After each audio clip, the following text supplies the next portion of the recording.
Happy Monday, kids. It is the 31st of March. Welcome to Monday Night Grind.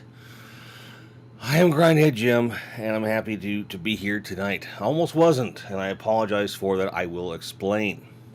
First, I do want to catch up with chat who is here, and then we'll loop back around to you guys, okay? And it hasn't been recording chat. That's great. Okay. I won't be able to bring up your things, but I can read. Now they're working. Okay. Ian's here says he appears. I'm guessing that Ian Sweeney has created a name for himself there, Mudhorn Station. Awesome. I know Epic Badger is here. I know that Bjorn is here. I know that Boba Hicks is here. Lots of talking amongst yourselves. I apologize for leaving you to your own devices. Nice Hellraiser reference from Boba. Do you think he felt lucky? I love this. Think we'll get another exploding charger tonight. Not if I have anything to say about it. There's not even a charger in this room. There are no batteries of that size that are not actively in use in this room. So no, it's not gonna happen.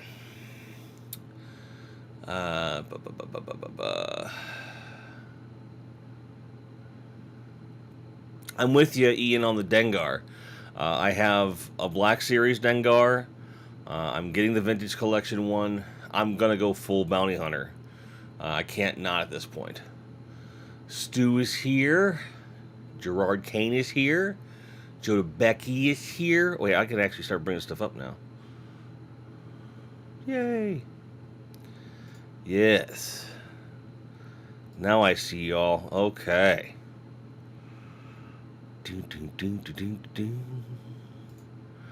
I left a primo body cam vid for this. Well, I appreciate it. You can always go back and watch the body cam. You can only experience Monday Night Grinds live once a week at most. At most.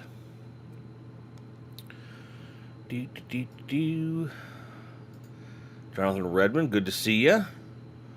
Georgie's here. Hello, hello. Thank you all for being here. So the reason I am late, very simple. At some point over the last couple of days, I did something to my left ankle, and it's not the side of my ankle that had the surgery on it. The other side was hurting. And for the last couple of days, it's just been really barking at your boy, as they say. Not fun. And when I did some work, I set up in here, and then I was in a voice chat with some friends, and I was like, my ankle's just really bugging me.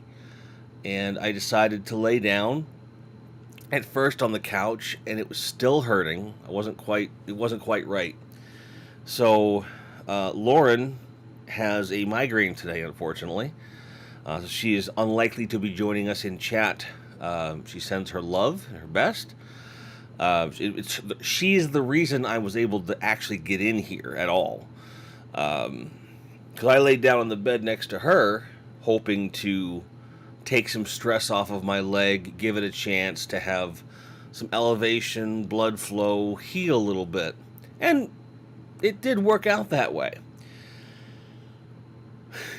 But I slept right through the alarms I'd set for coming onto the show, and Lauren just kind of was like, honey, your show. I was like, what?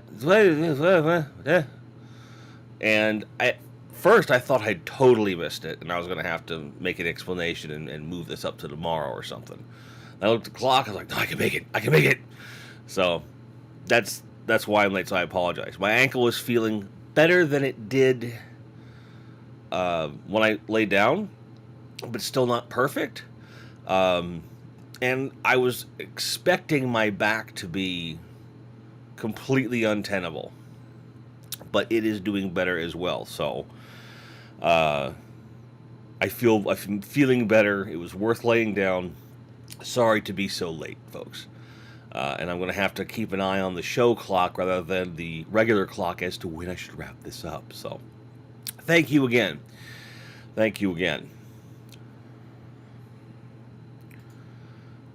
Bjorn, a vintage collection Greedo would be awesome. That'd be great. Stu says, sending our love back to Lauren. Absolutely. Absolutely. So, I don't have any necessarily toy news that I have set aside to talk about. If there's anything you do want me to talk about related to that, go ahead and pop it in the chat. If I have something to say, I will certainly do that. But the title of today's show is, what are your limits?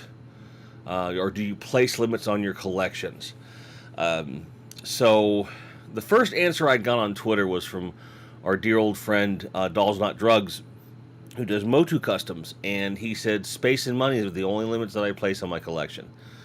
And I would say that there's a lot of people that probably echo that statement, or one or the other of those. So most people have a toy budget, okay? So I don't want to talk about budget per se. And space, I think, is something we've talked about almost to death. So we're going to set that aside. The core of this question, and it doesn't matter if we're talking about toys or physical media or games or trinkets or Hot Wheels or paintbrushes or cleaning supplies. I don't give a fuck. It's whatever, right? It's whatever. And I am starring any comments I need to come back to as far as questions. So don't worry, I'll get back to you. So really, it's about some people I've seen will collect every scale and type and this and that and everything they get their hands on of one or two characters, right? And for me, you guys probably know if I was going to do that, it'd be Spider-Man and Godzilla, and that would be it. And to a certain degree, that is still present in my collection, right? I have nearly every Marvel Legends Spider-Man that has been issued since 21, and some that were issued before that. When it comes to Godzilla, I've got not as many as you would think, but a lot of representation across scales and types and things like that. And I know people out there that are, they're really crazy about one or two things.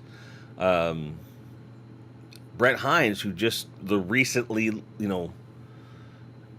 ejected guitar player from Mastodon, his big collection is all Creatures in the Black Lagoon stuff. Everything Creature that he could get his hands on, he would do. But it was just Creature, which I thought was both cool and difficult to explain. So from one standpoint, it's like, okay, if he goes after Creatures in the Black Lagoon stuff, anytime he sees something, if he doesn't have it, he grabs it. Which I think it makes it easier, right? But at the same time, I'm not sure how someone just says this one thing and nothing else.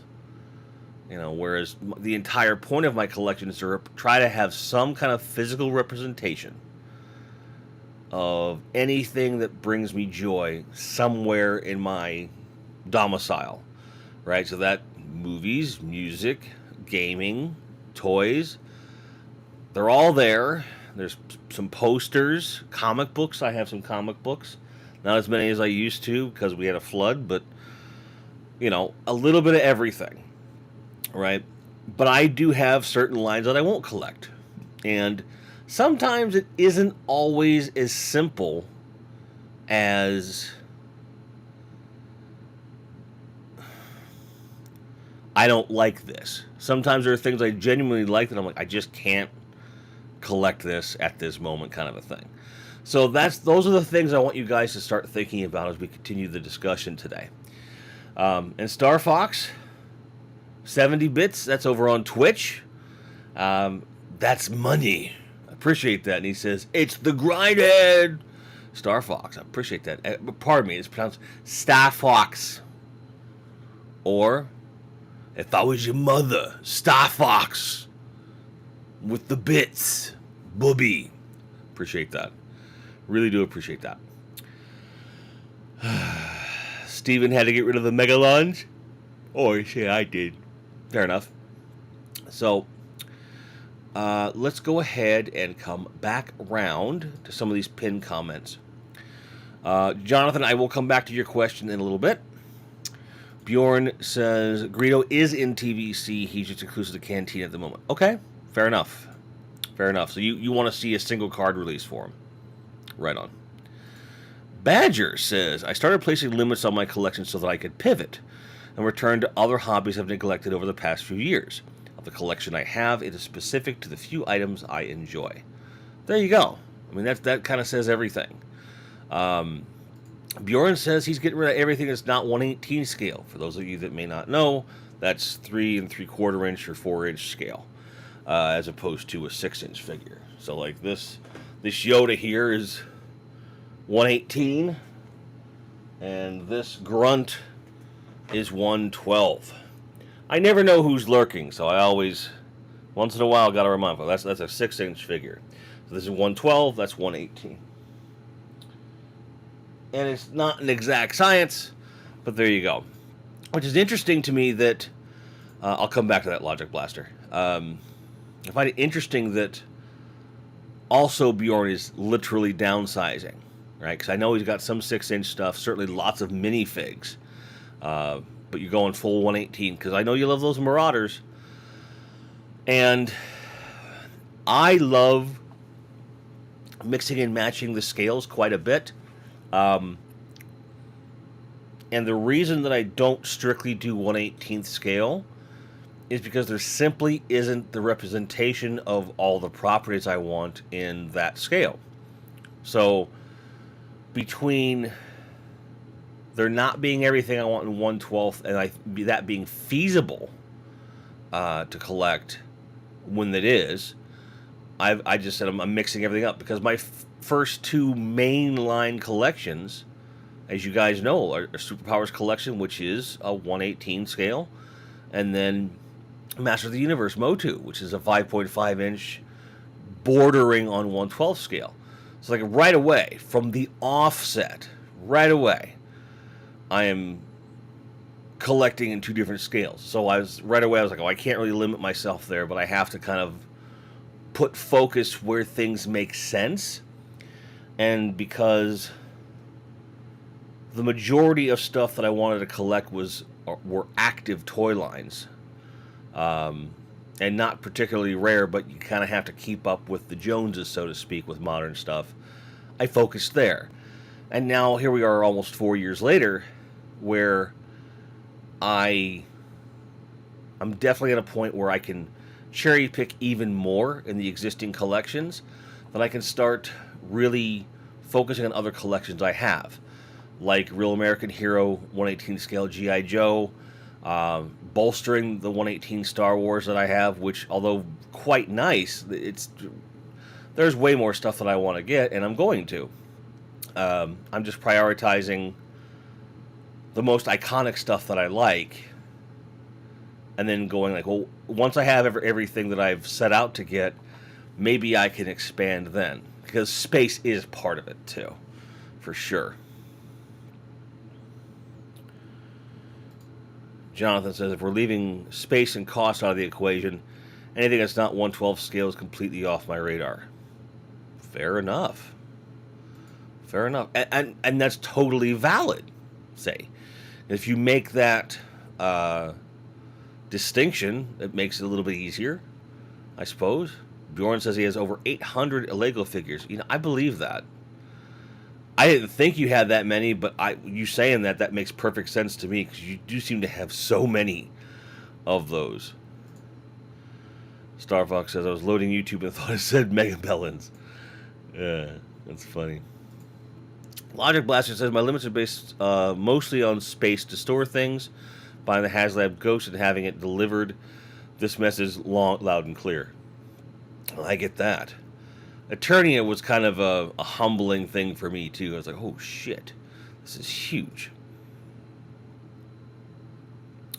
Robert's Infinite Realms, who did not see the notification, I apologize. Part of that is because I was late. So, that's on me.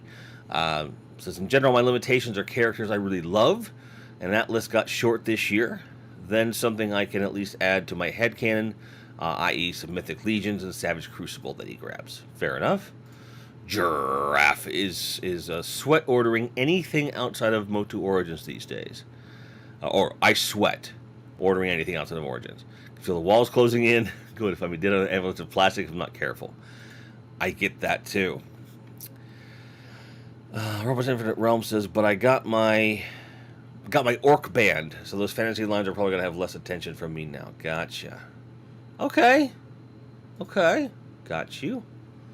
So we're gonna get rid of that. Get rid of that.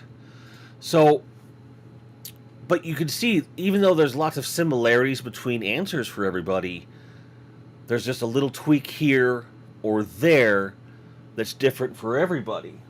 And surely that's the point. I think everybody's got a different kind of look for what their vision is for their collection. Because not everyone wants to have a wall of toys like this. Some people want to have a very nice, curated, like solid wood cabinet with windows and the lights and everything. And I do want some of that when we move and things like that. I would like to have some of the nicer stuff displayed in a more mature adult way, if you will, right? I do want that. But I love the idea of the walls o' toys that you can kind of, in a perfect world, and I'm not 100% sure which way I'm going to go with this yet in the garage when we move to Oregon, but certainly when we get into the Five Ever house, the goal is to make kind of like a thing where you've got a center aisle and then aisles all the way around. Okay, because I want you to be able to just walk through and just be like, oh. But I also want to make sure you can interact with just about everything. So right now I really shy away from figures just standing there on bleachers, although some of the stuff that I have right now is going to have to do that in the coming months just to fit on the shelves that I have. I don't have room for expansion. But in the next evolution of the display and the one that will be the more or less final idea concept, everything should be kind of out, bordering on diorama, if not full-blown diorama, and in play will be encouraged. Okay? That's the plan. So with that, it's kind of fun to think about how things will blend one into the other, and, like in my head, depending upon how it goes, like I might have my Real American Hero stuff in a really well-crafted diorama, and then above it on floating shelves have all the classified stuff. Depending upon, when I get them all in one place, so I have a bunch of them in the closet, there's a bunch of them out here, and I'm like, how many do I really have? And I'm not sure. But for me, I like the flexibility of those things, and, seeing if I'm going to mix and match the actual display, or go brand-wise, or, I don't know. For me, that the limits for me come down to things that bring me joy, and I tend not to get just one of something, typically. With Spider-Man and Godzilla, those are the exceptions. So, like, I have a Spider-Man pop vinyl, and I have a Godzilla pop vinyl. But those are the only pop vinyls that I really have any real stock in, aside from one that was a gift. Well, two. So there's 4 total, but 2 that I really, that's it. I purposefully bought them. They go with the rest of the collection because I just have different stuff of everything. But otherwise, I go for things that will fit together with other things and so forth. If I like something, I'm going to get it, typically. Very seldom have I said no. And when I say no, it's usually, well, not yet. Like Starriers are definitely a not yet. Mask used to be a not yet. Now it's like, well, I just got to wait for the pre-orders to come in. That sort of thing. Okay? Ian says, my limits are money-based, but not in the traditional sense. Main toy love is Star Wars, but I buy a lot based on what's on sale. Okay? Something I learned when I started down world-building rabbit holes. Yeah, so when you have to buy multiple figures of certain things, you want to try to, do your thing. Totally get it. Logic Blaster comes back and says that my channel is fantastic. Thank you. Says, really enjoy your perspective on collecting as always. Well, I enjoy your company, my friend, truly. And we try to be a little bit different here. We try to be thought-provoking. We try to be introspective as much as we can. And oftentimes, I'm just asking a question to see what comes out of y'all. Because I do think we spend too much time either in our own heads or speaking about things that just don't matter. And I think the more that we understand our motivations, our limitations, our desires, that's going to make the act of collecting and curating that much more fulfilling. And at the end of the day, I think that's what we're all really after. And if you want to argue about certain toy lines or bash companies that deserve it, there's places to do that. And while I certainly have my opinions on those, I've ranted about those things in the past, and I'll probably continue to do so. This is not necessarily the primary thing I want to do. I would rather spark thought, spark conversation, and go from there.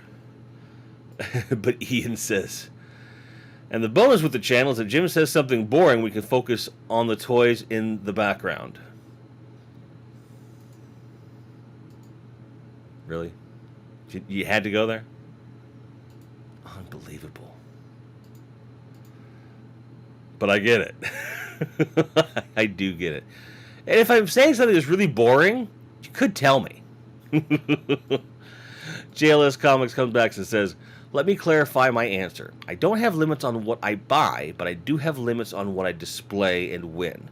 Like to rotate through stuff to display to keep it a bit organized and not too chaotic. This is an important piece too. So JLS is saying, I don't limit the collection at all in terms of acquisition.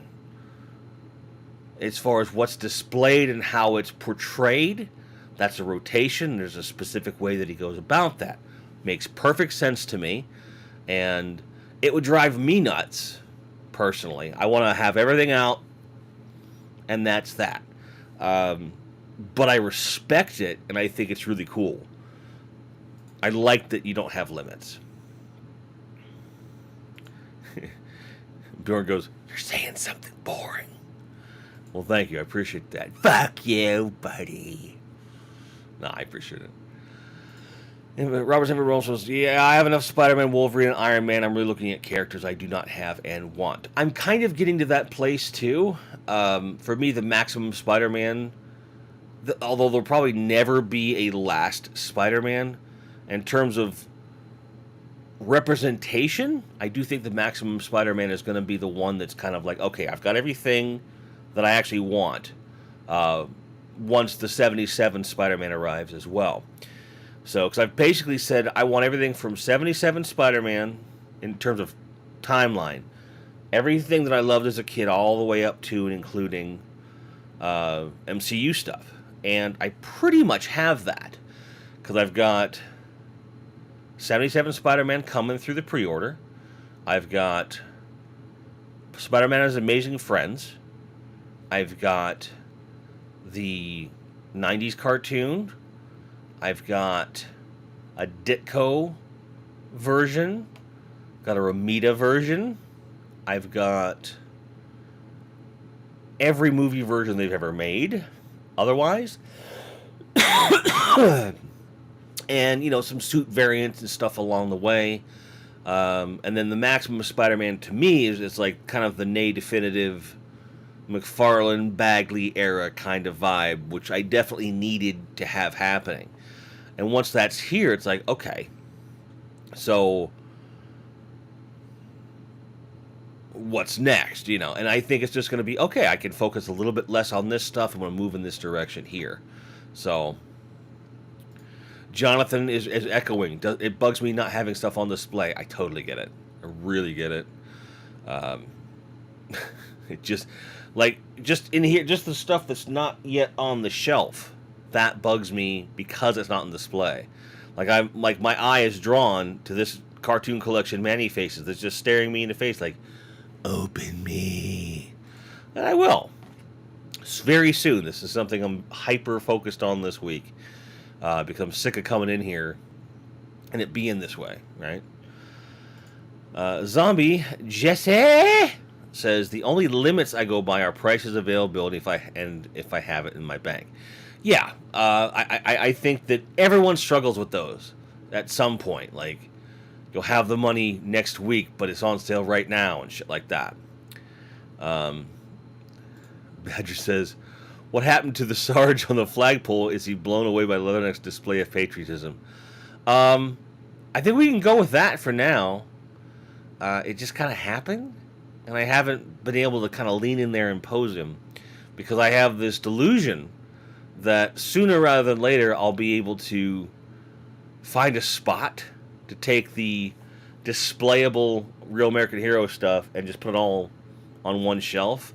I have a plan for it, but I was going to buy some more storage totes to do that with, because there are some things that are on the shelf I'm like, I don't need these on the shelf right now.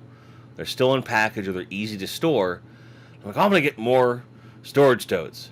They discontinued the storage totes that I get. And I'm like, what? Or at least Target doesn't carry them anymore. They probably have an upgraded version. I have to look. But very... storage totes. Sorry, I had to have a moment. Evan Badger also says, finding a place for figures was important. Sold a lot of 112 stuff, but when I realized I could combine Jada Street Fighter with Marvel Legends, I found a renewed purpose for the display, combining video games. There you go. There you go. Okay, so, like I said, lots of different places that we come from. You know, you limit what you display and when. Might be what you buy and why. Could be that you'll get anything that tickles your fancy, but any one of these other things will kind of like be the rotation, right? And that's okay. These are the kind of things that you should actively think about, because you're not limiting what you buy, but there's no boundaries or border that you have to keep yourself within. Depending upon what your attitude is with it, that can be a great thing or a bad thing. But it's kind of up to you to decide what's going to work for you and not. I just don't want anyone to end up where how this collection room looks is the forever norm for anybody. Like, this is going to go away, right? You know, the floor was clean at one point. It shall be again. And we just got to get in here and do the work. So, that's a thing. Let me come back around to Jonathan's question, who asks, any predictions for tomorrow's Marvel Legends live stream? Yes. Disappointment. Whatever it is they're going to announce, I'm probably going to be disappointed by it. Because they've kind of set a high bar with some of the recent announcements. You know, Dragon Man, which I was like, there's no way they'll ever do that. ROM, there's no way they'll ever do that. They're doing it. The Maximum Spider-Man, aside from the price, which I'm in the camp that because he's fully pinless, has the best costume paint deco I think I've ever seen on a Hasbro figure for Spider-Man. I think he's worth more than what they're charging for figures otherwise. But I don't think he's worth 55. I think if closer to 40, I'd have been a lot more amenable to that. But I really like the look of the figure. I'm still getting him. I'm just begrudgingly, right? As far as what else they might show off, probably some MCU stuff that's coming up, if I had to venture a guess. Because comic-wise, I can't think of much that they're likely to put out there. If they announce a Marvel-related HasLab, I'd be surprised. But I don't know. I don't necessarily know of something that's going to be there. Probably going to show off MCU Fantastic Four, because that's coming up. They might tease something with Avengers Doomsday, because they keep teasing stuff about that. They've announced the cast. So there's some things they can probably show off. I don't know. If they came back around, like, one thing I think would be a good wave to do would be just a full reissue wave. So, like, certain exclusives that they were only available through 2-packs. So like certain symbiote characters, the updated Electro, Bullseye, and Daredevil, with Born Again being out, they're probably going to announce some figures specifically tied into that show. And I'm all here for it because I'd love to have those, but also some comic stuff. So talking my way through it, I think we're going to see a lot of Daredevil tomorrow, if they're smart. But I don't know how smart they actually are. We'll see. I hope it's good. Over from Twitch, we've got Mr. Double X Lutz 42 says, "Hello, mate." Hello right back at you. We're simulcasting to YouTube as well. So if it feels a little lonely over there in Twitch, big apologies for that, but you're welcome to come over to YouTube to see us. Link is going to be in the About Me section on Twitch. So we've covered the main idea of our question, right? So we're kind of going in and out there, right? Epic Badger says, Marvel vs. Capcom, what's my 3-person team? Spider-Man, Venom, and probably War Machine. Photon Cannon! Love Photon Cannon, for realsies. Ian says, although my main DC guy is Superman, I've been liking a lot of Todd's releases recently, and I got the Knights of Steel Batman just as it looked cool. I ordered Volume 1 of the Omnibus. I like that. I like how parts of one collection can influence another, right? So, like, we binge-watched The Walking Dead last month, and although the last couple seasons were a slog to get through, they were ultimately worth it. I loved the story. And we briefly were like, ooh, do we get some Walking Dead toys? And we're thinking about it. I'm not super like we have to get them now. And part of that is the fact, like what Bjorn was saying in chat earlier about me getting a bunch more Lord of the Rings figures. That's true. For Lauren's birthday, we made a deal on some loose figures, and then we'd also had gotten some other package stuff a few weeks prior. So there's a ton of Lord of the Rings stuff coming this way. And because there's so much of it is loose already, again, making space on the shelf for that, at least some of it, I think is important. So, for example, the Action Force shelf over here, I think I want to clear that, and I think, at least for now, that's going to be Lord of the Rings stuff, at least some of it. So we have some place for it. It just depends on how many she wants to display. It's completely up to her, but we'll find out. But I've always liked the Lord of the Rings material, especially the films. We have the extended editions, both physical and digital, right? Outside of upgrading them to 4K on disc, which we might eventually do if I can get them on sale. But our digital copies are 4K, so it's like I don't necessarily need to mess with that. When it came up that she was just as into Lord of the Rings as I am, say, into Star Wars or, Spider-Man, and it really, I was like, well, we got to get Lord of the Rings toys. That's just all there is to it. So I love seeing that Ian has a similar thing. Bjorn's asking about spoilers for tonight's Raw. If John Cena's dad turned heel, it makes sense. Red Zomac 5 says, save your money. I don't know what you're referring to at the moment. You'll need to spread out a little bit, because I'm not going to save my money. I mean, I do save money. We actively save and invest and stuff like that. But I'm going to spend my money on the hobby. I haven't been collecting my whole life. I've been collecting for 4 years. And I've been collecting toys specifically for 4 years. I've been collecting physical media since I could. Since I had it. So, like, I have vinyls, like the first vinyl that was ever got for me. Do I have every vinyl I've ever had? No. I have a nice collection. I have some cassette tapes, but I've upgraded all the ones I don't have to CD. I still have those. Films are a big thing, DVD, Blu-ray, that sort of thing. Video games, same thing. I'm not going to stop doing that. I'm just not. So, I appreciate the financial concern, for sure. But if there's something specific you want to talk about, expand on it. That's all I ask. Bjorn says, I just recently found the VHS of the animated Return of the King. I haven't even seen that. So I hope that's good. I hope you enjoy it.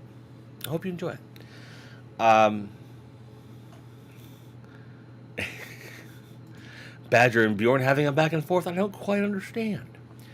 So, and sometimes when we talk about limits, limits are often synonymous with boundaries, but they're not always, right? So a limitation that I place on my collection may not be the same line to cross or not cross as a boundary that I set for myself, like what I'm comfortable with, right? So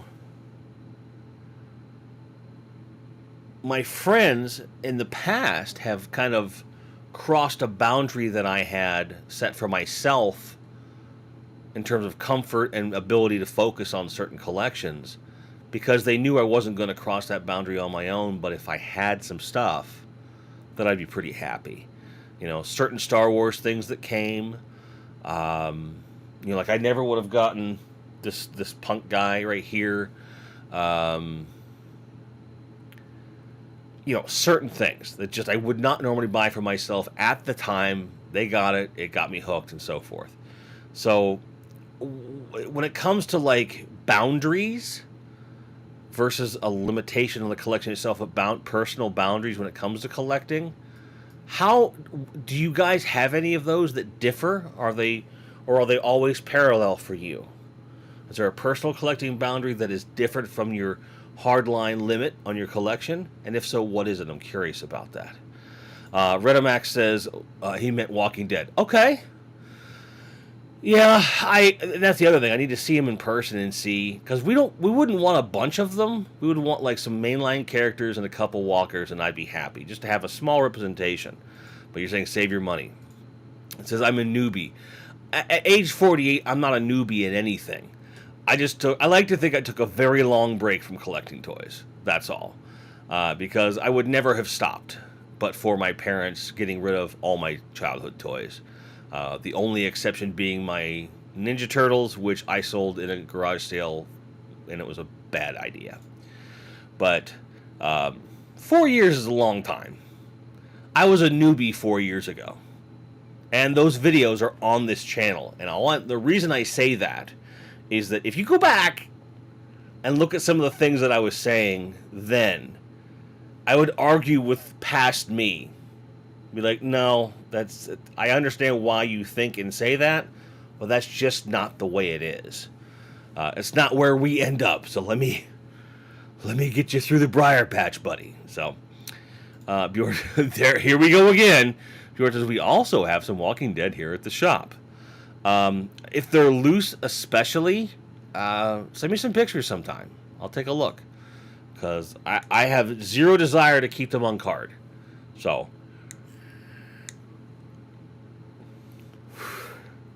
But, these Hot Wheels and Matchbox that are on my desk are a great example of boundaries versus limitation. Like, I would never have set out to buy an Oscar diecast toy, but here we are. Same thing with Speed Racer. I'm not a Speed Racer guy, but I believe it was Bjorn sent me that, and I was like, well, that's cool. The DeLorean, love the DeLorean. And in fact, this has stopped me from buying several different iterations of the DeLorean that have been around. Because I'm like, I have one. Technically, I'm good. And I'm hoping against hope that perhaps, with the mask resurrection, if you will, that maybe, when they talk about having some modern cars and some other iconic things, like how cool would it be for them to make the DeLorean from Back to the Future a mask vehicle? And it just converts from driving to flying. Doesn't have to do anything else. and it's in mask scale. You've got a little Marty McFly figure. Like, I would be all over that. People would go absolutely freaking nuts for that. So if they make that, I'm there. If somehow Hasbro was able to do a 1/18 scale or a 1/12 scale DeLorean to go with one or both G.I. Joes, I'd love to see that. But then there's other stuff, like stuff that we're probably never going to see. Like that 1/18 scale Airwolf, stuff like that. I think there's things that are out there. But when someone sent me something that I was just never going to collect, it's been really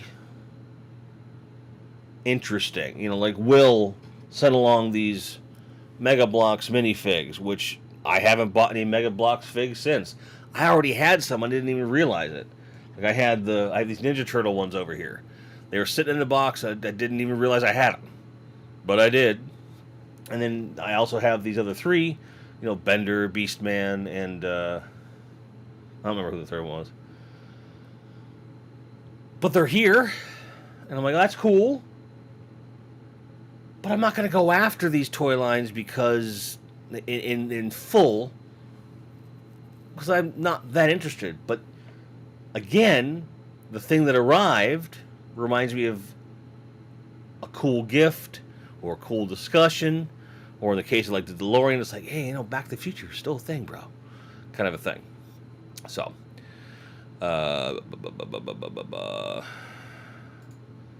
Bjorn says, I wonder if Super 7 is going to do DeLorean for the O-Ring figures. I think that's possible, but I hope they don't do it because Super 7 will charge, 2 to 3 times what it's actually worth. Uncarded Reviews, welcome to the channel, says they already have a mask vehicle with gull wing doors that flies. Yes, so it'd be easier to make the DeLorean, you see, right? You just don't use the gull wings in the flight. So they've already got the tooling as far as like most of the moving parts. You're just redoing some of the things. I think it would be fun. And honestly, Uncarded, that's kind of why I thought that would be a great line to put that in. Because you've already got most of the problem solving done. Right? And plus some of the other vehicles that are coming up, you've got wheels that rotate down flat and things like that. So you just take a little bit of this, take a little bit of this, mold your figure, and that's it. You even know what his mask would look like. It'd be the radioactive mask, right? Right? But it would be interesting, for sure. I don't claim to know what they're actually going to do, but I think it would be really interesting, to say the least.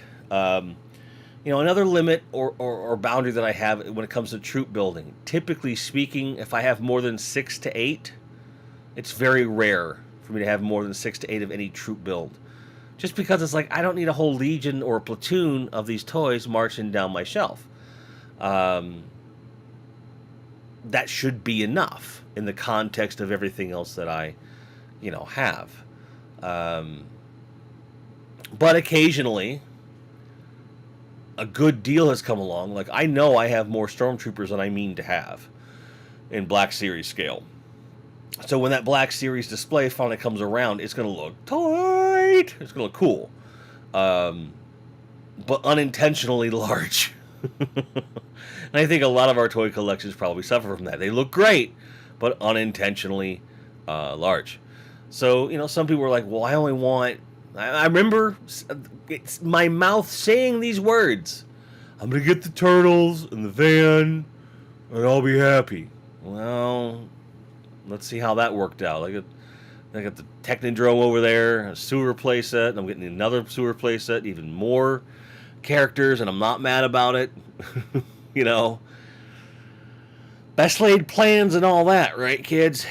Bjorn says, I limit myself to squad size or fire team size with armor building. And that's kind of where I'm at. I'm kind of in the middle, but I totally advocate what you're saying, for sure. And especially in toy lines where there's multiple troop builds, right? So like Motu, you've got Horde Troopers, Snake Troopers. Now we have the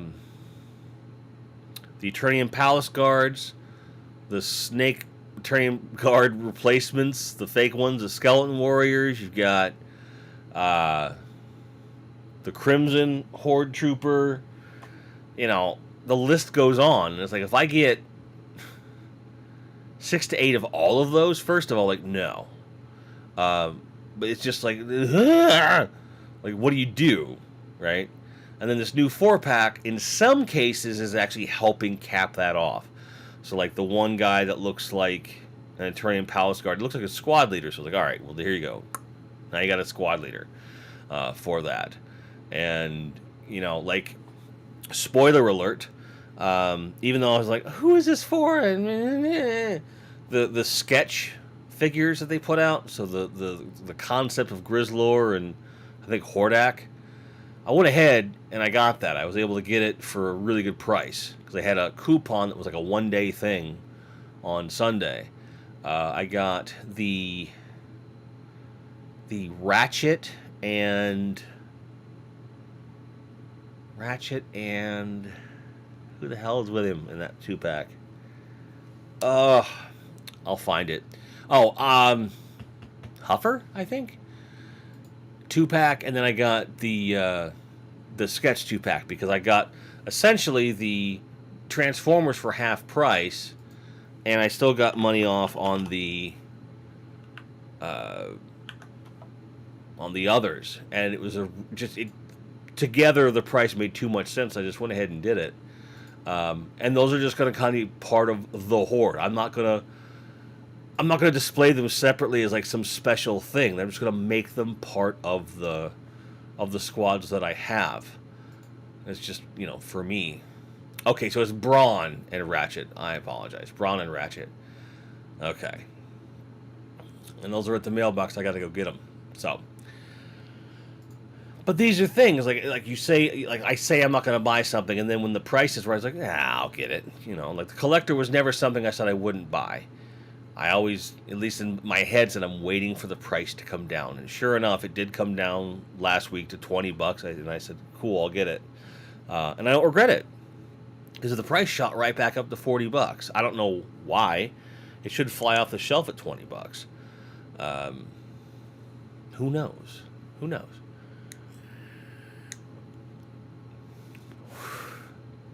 But whether you're collecting for joy or for the hobby of curation or a little bit of both, whether you collect one type of thing, one brand of thing, or multiple brands and types of things, like not everyone's like me where you collect movies, music, video games, toys, posters, etc. Like not everyone's like that, but whatever it is that you are bringing into your life to bring you joy, I think that setting boundaries that keep you comfortable is important, and setting limits on the collection to keep it manageable are very, very important. And I think examining one will shed light on the other. So I do hope that gave you guys something to think about. And we've certainly got some time left, so we're just going to kind of go into free-form discussion, Q&As, anything you want to talk about. And I'll talk about some personal stuff too. Aside from the, I don't know if I want to call it an ankle injury, but it was just hurting. I think I might have just stepped on it wrong or slipped. That might have happened one night. I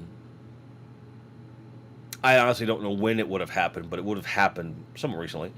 I'm confident it's going to be okay. It already feels better than it did the last couple days. We're getting more excited for the move because now it's like, okay, we're just about to sign that final 6-month lease here. That'll carry us to the end of the year. So now it's like dates are set, right? So the next thing I want to do is get an estimate for the move and things like that, just to get an idea of what we're going to be dealing with there. Start getting estimates for the garage floor epoxying and stuff like that. So we can make definitive plans and not be rushing like decapitated chickens when the time comes.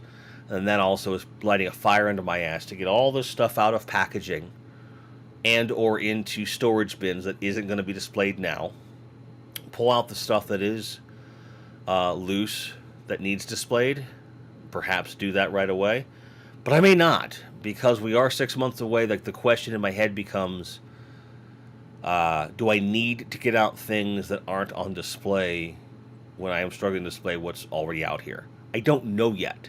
So it's going to come down to, can I take some of the stuff that's on certain shelves, get those out, display other things, and then put other stuff aside. So that's what we're kind of trying to figure out, for sure. Because now we have a definitive, here's where we're going to be, here's what we're going to do, what makes the most sense. Because I'm going to have to redo the entire display in Oregon anyway. I'm going to have more shelves, different levels of things, right? So it's going to be completely overworked, worked over anyway, completely redone. So I don't have to put any pressure on myself for this to be perfect. It just has to be perfect for now. So that's where I'm at there.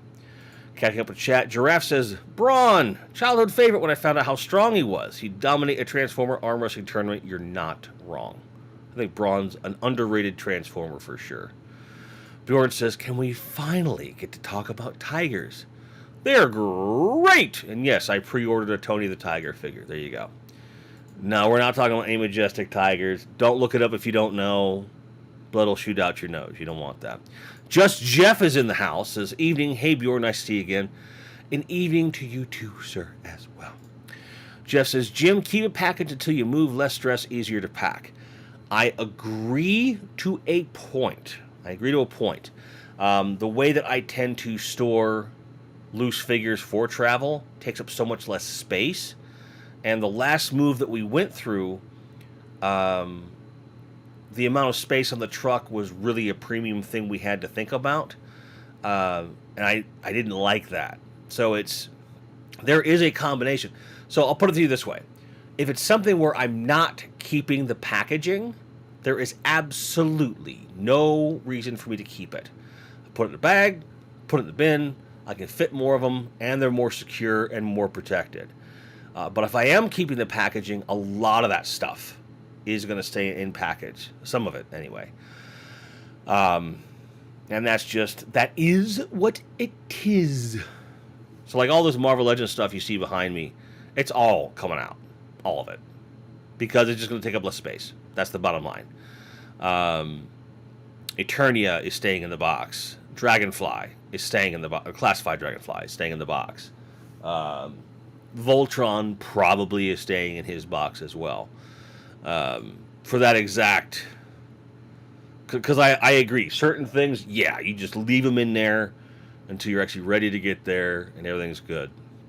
So, absolutely. Because I would like to minimize the amount of boxes if I can. So, it's something I think about, for sure. And I appreciate that insight because I know that Jeff just moved as well. That is an entire thing. So, it's been an interesting first quarter of the year. That's something else I just didn't think to talk about today, is that we're in 2025 and the first quarter of the year is done as of today. It's kind of nuts. Because last I checked, it was January 1st, like yesterday. When did this happen? When did we get to 2025? Okay? It's weird to me. Is it weird to anybody else? Does it make you feel weird?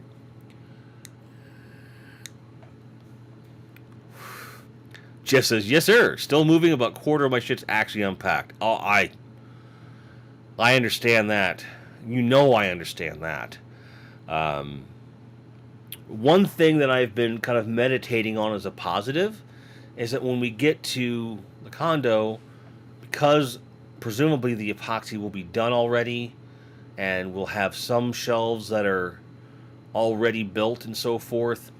But there's so much extra space in there, right? I can put stuff off to the side. There's a separate storage area that's much easier to be accessible. So I can take it in bits. So the trick for me is going to be making sure the bins that are going in bins are labeled properly and make sense to unpack. So, and that'll be more fun. Like, I can take my time and curate as I go. And that's going to be where a lot of that enjoyment is going to come from. Not just get it on the shelf, but get it on the shelf and make it look the way you want it to look. So I'm looking forward to that. Melvor, welcome to the show. Good to see you. Says, time flies when you're old. You're not wrong. You're not wrong. It's true. Just Jeff says, bro, I'm pretty sure we switched places with our Mirror Universe counterparts, and here we are. You know, hey, it happens. It happens. George says, Melvor is late to the show and late to pick up the bags. I don't know if he'll ever get his bags. If you don't know what we're talking about, Melvor is a good friend of mine who's local with the Game Chasers. Helped us move in to this apartment, and part of that was I was going to give him a pack of bags for his trouble. Or that might have been from when he helped me get my desk. I don't remember, but there's a stack of archive bags that are here for him. They're right there. They're right there. And we've lived here over 2 years now. Almost 2 years now, I should say. I don't get it. But yet he has not got his bags. Why would he not get his bags? He's probably asleep. That's always the answer. If you ever have a question about Melvor and you don't know the real answer, just say he's probably asleep, and people will believe you, and it works. And then you know, you could avoid a lot of uncomfortable silences and things you don't want. So that's fine. I'm going to take a vape break and double check and make sure I don't have any messages from Lauren about the house burning down or anything like that. Nope, we're good there. Giraffe says, time flies unless there's a Switch 2 Direct on Wednesday. Then it's slow as hell. I mean,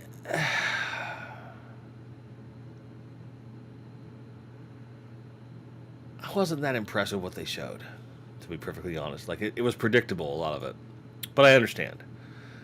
Jeff says, Jim asked me if I'm going to meet Mick Foley on the 4th at Dallas Vintage Toys.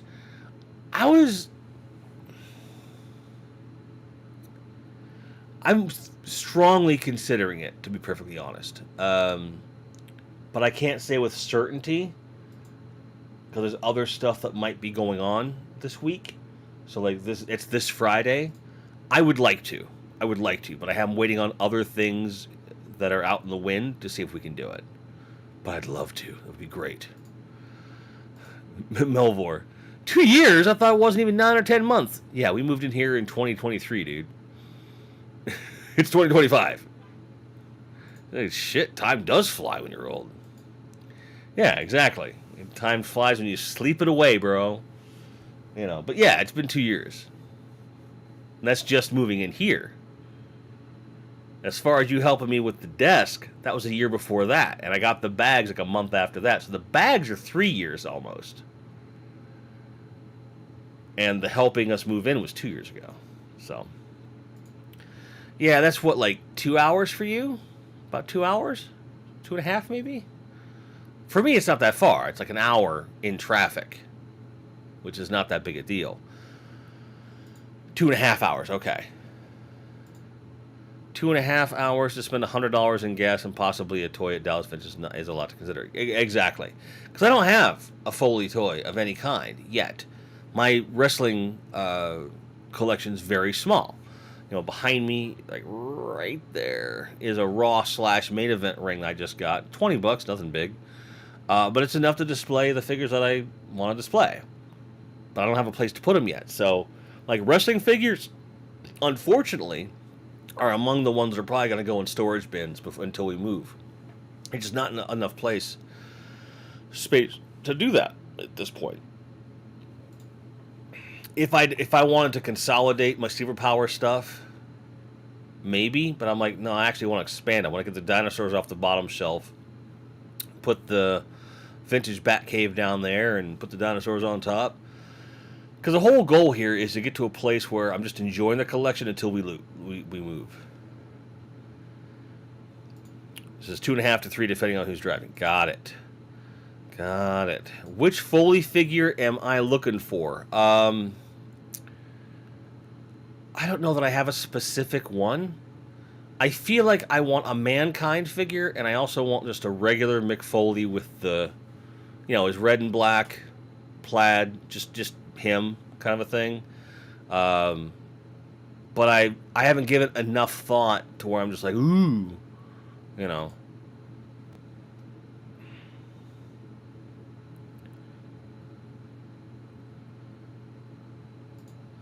And I definitely feel like a photo would make more sense too. I don't want a figure signed. I would rather have a photo too. I just want to meet the guy. You know. Giraffe says need a WWE Superstar Mankind to take their nice card back to sign. Fair enough. If I had the card back already, that'd be kind of fun. You know. Because I've thought about that. Because I do save card backs of almost everything, and I'm not sure if that's a direction I want to go in or not. I don't think in those terms because I don't really collect autographs. I've got some, but I don't. It's not a big focus for me at all. Maybe and I'm saying that now. 4 years from now, who knows? Who the hell knows? Everything changes, and I think that's if there's a ultimate point to today's discussion about boundaries and limits, is that they should always be flexible because things always change, and no matter what structure, limitation, or boundary that you set, know that it's going to change at some point, and kind of you need to be okay with that in advance. I think that's ultimately what I'm trying to get at here. So I really appreciate everyone being here. I hope you had a good time tonight on Monday Night Grinds. We'll be back next week with a show. I would like to get some videos out this week, but if it comes down to filming or working on the toy room, we're going to work on the toy room because I want to get this back to a place that we can really enjoy a little bit more. So thank you for your patience, and if you want to be a bigger part of the show and help contribute, we have a members section down here on YouTube. We also have subscriptions over on Twitch, as well as a Patreon. All are linked below. And love you guys very much. We'll see you soon. And your card backs be straight. Your grinds be merry. And may you be able to get anything you're looking for at any given time at a price you feel is reasonable. Take care, guys. At minimum, we'll see you next week. Cheers.